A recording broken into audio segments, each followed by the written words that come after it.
اما بعد فاعوذ باللہ من الشیطان الرجیم بسم اللہ الرحمن الرحیم ما کان محمد ابا احد من رجالکم ولکن رسول اللہ وخاتم النبیین وقال النبی صلی اللہ علیہ وسلم انا خاتم النبیین لا نبی بعدی صدق اللہ العظیم وصدق رسولہ النبی الکریم۔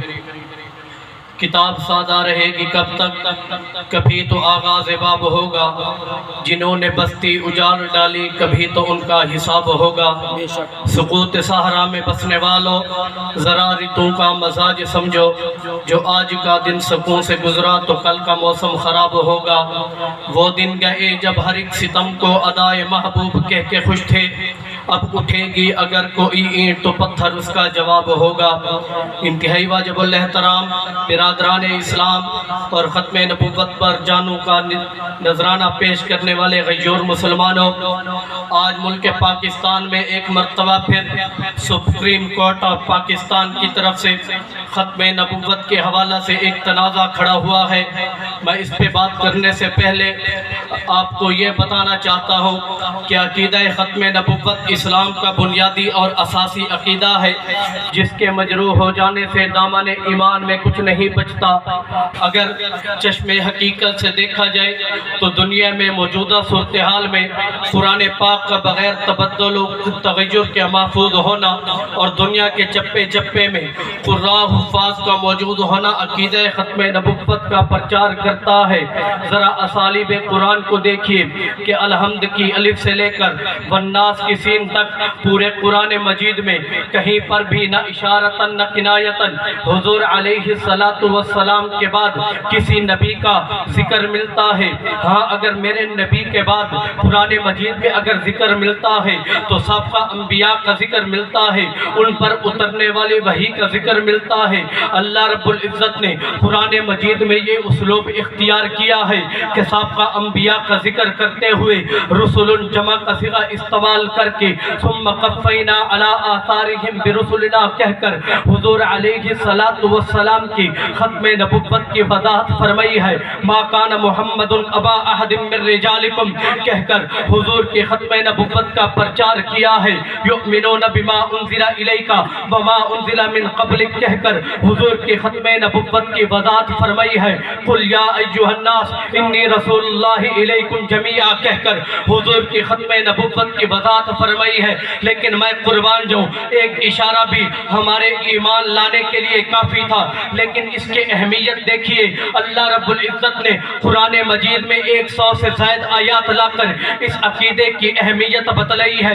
حضور علیہ السلام نے 200 سے زائد احادیث مبارکہ میں اس کی اہمیت بتلائی ہے، لیکن آج کے بدبخت نبوت کا دعویٰ کرنے والوں پر ایمان رکھتے ہیں اور ان کی گستاخی کے بعد جب ان پر تنقید ہوتے ان کی ضمانت کو مسترد کرتی ہے اور یہ فیصلہ سپریم کورٹ جج کے پاس جاتا ہے اور وہ آگے سے یہ کہتا ہے کہ اللہ رب العزت نے قرآن مجید میں ارشاد فرمایا وما ارسلناک الا رحمتا للعالمین کہ اللہ رب العزت نے حضور علیہ السلام کو تمام لوگوں کے لیے رحمت بنا کر بھیجا ہے، اس لیے میرے نبی قادیانیوں کو لیے بھی رحمت بن کر آئے ہیں۔ اگر یہ بات ہوتی کہ حضور علیہ السلام اگر کوئی اظہار رائے کے نام پر اگر کوئی نبوت کا دعویٰ کرتا ہے تو پھر حضرت ابوبکر صدیق کو کیا ضرورت پڑی تھی کہ وہ جنگ یمامہ میں جاتے؟ ان تمام صحابہ اکرام کو کیا ضرورت پڑی تھی کہ وہ اپنی جانوں کے نذرانے پیش کرتے؟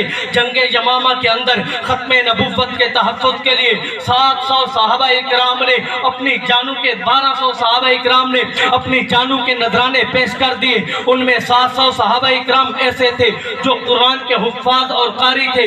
حضرت عطا اللہ شاہ بخاری کو کیا ضرورت تھی کہ انہوں نے آدھی زندگی جیل میں اور آدھی زندگی ریل میں گزار دی؟ حضرت مفتی محمود کو کیا ضرورت پڑی تھی کہ وہ آ کے اسمبلی کے اندر ختم نبوت کا بل منظور کرواتے؟ 1953 کی تحریک چلی، 1974 تک اس عرصے کے اندر 10 لاکھ لوگ گھروں سے بے گھر ہو گئے۔ ان کو کیا ضرورت پڑی تھی کہ ختم نبوت کے لیے اپنے گھروں سے بے گھر ہو گئے؟ 10 لاکھ